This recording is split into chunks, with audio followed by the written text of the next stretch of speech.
Welcome to NCA news. నా పేరు ప్రశాంతి. బులెటిన్లో ముందుగా హెడ్లైన్స్ చూద్దాం.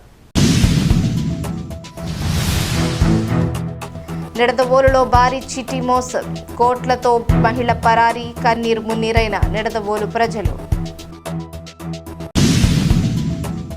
తూర్పుగోదావరి జిల్లా నిడదవోలు పట్టణంలో భారీ చీటీ మోసం వెలుగు చూసింది. చీటీల పేరుతో స్థానిక ప్రజల్లో నమ్మకం సంపాదించిన ఓ మహిళ కోట్లాది రూపాయలు వసూలు చేసిన అనంతరం అకస్మాత్తుగా పరారైన ఘటన తీవ్ర కలకలం రేపుతోంది.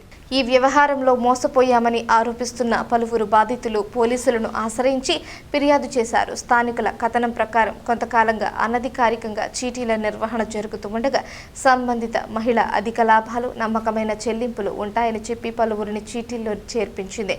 నెలల తరబడి వారి నుంచి భారీ మొత్తాలను వసూలు చేసిన తర్వాత ఆమె ఒక్కసారిగా కనిపించకుండా పోయిందని బాధితులు చెబుతున్నారు. ఆమె ఆచూకీ కోసం కుటుంబ సభ్యులు, బాధితులు పలుచోట్ల వెతికినా ఎలాంటి సమాచారం లభించకపోవడంతో చివరకు పోలీసులను ఆశ్రయించారు. మోసపోయిన మొత్తాలు కోట్ల రూపాయలకు చేరుకునే అవకాశం ఉందని బాధితులు ఆరోపిస్తున్నారు. ఈ ఘటనతో అనేక కుటుంబాలు తీవ్ర ఆర్థిక సంక్షోభంలోకి వెళ్లినట్లు తెలుస్తోంది.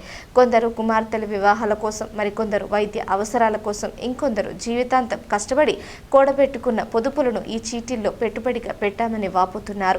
బాధితులు ఆవేదన వ్యక్తం చేస్తూ మా కష్టార్జిత సొమ్మంతా పోయింది, కుటుంబ భవిష్యత్తు కోసం దాచుకున్న డబ్బు క్షణాల్లో మాయమైంది, మాకు న్యాయం చేయాలి, పరారైన మహిళను గుర్తించి మా డబ్బులు తిరిగి ఇప్పించాలి అని పోలీసులను వేడుకున్నారు. ప్రస్తుతం బాధితుల ఫిర్యాదును స్వీకరించిన పోలీసులు కేసు నమోదు చేసి దర్యాప్తు ప్రారంభించినట్లు సమాచారం.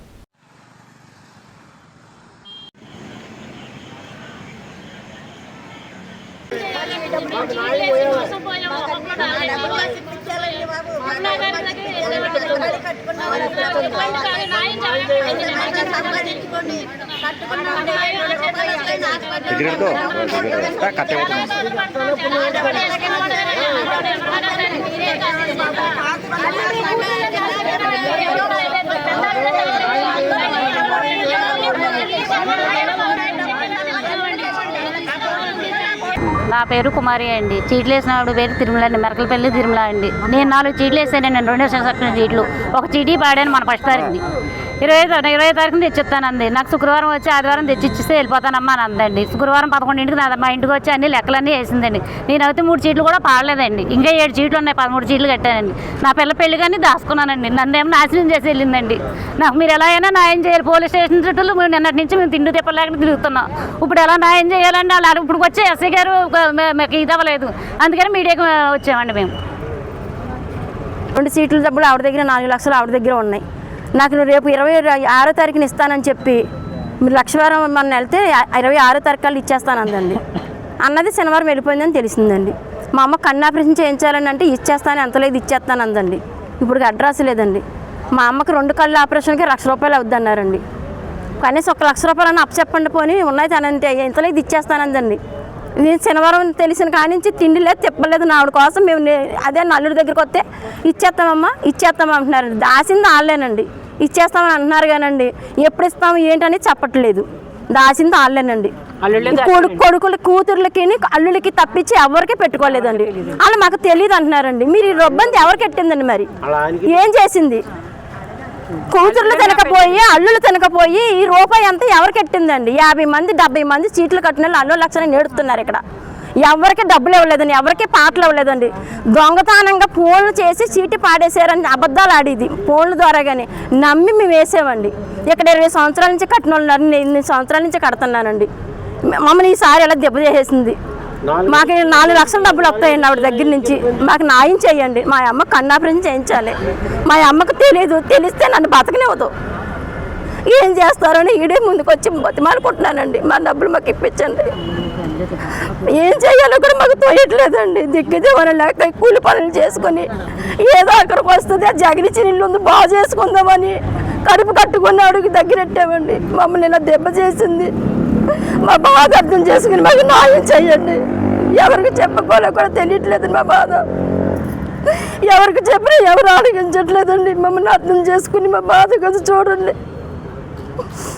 4 లక్షల రూపాయలు మా అమ్మకి కన్ను ఆపరేషన్ చేయించాలండి. ఏం చేయాలో తెలియట్లేదు. ఆవిడ తెలిస్తే నన్ను ఏం చేస్తాను? నా కన్నతల్లి ఏమైపోతుందని బాధ బాధగా ఉందండి. దయచేసి మా డబ్బులు మాకు ఇప్పించండి, మా డబ్బులు మాకు ఇప్పించండి. మా అమ్మ కన్ను ఆపరేషన్ చేయించుకోవాలండి, 1,00,000 రూపాయలు అవుతాయండి. మొన్న తనుగులో చేయించామండి, చెవు ఆపరేషన్కి 40,000 అయినాయి. ఇప్పుడు చెవు ఆపరేషన్ అయిపోయింది, ఇప్పుడు కన్ను ఆపరేషన్ చేయించాలి. ఆవిడకి కూడా తెలుసు, ఇచ్చేస్తాను అన్నదండి, ఇవ్వలేదు. 22వ తారీఖు అంటే కాదు, 26వ తారీఖు ఇస్తానంది. ఏం చెయ్యాలో తెలియట్లేదండి. వచ్చి వెళ్తున్నాను, పిచ్చిదల్లా తిరుగుతున్నాను, నాకు న్యాయం చెయ్యండి. నా పేరు అంజమ్మ అండి. నేను ఎన్టీఆర్ స్కూల్లో పనిచేస్తానండి. అక్కడ వంట కూడా చేస్తానండి.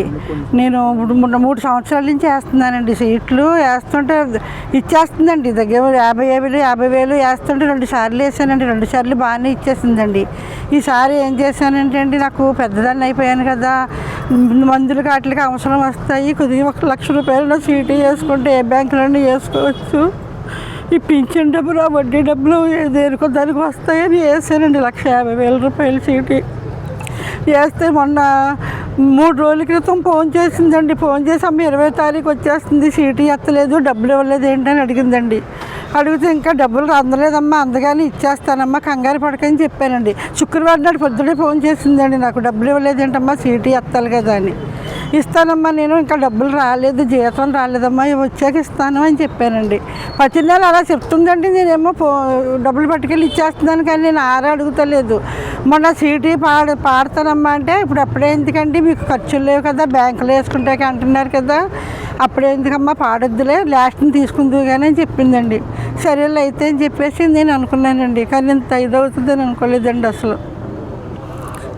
కొన్ని రోజులు అయిందండి, 1,00,000 రూపాయల సీటు ఒకటి ఖాళీగా ఉందమ్మా, ఎవరైనా వేస్తారా అంటే, మా తెలిసిన ఆవిడకి చెప్తే నేను వేస్తానందండి.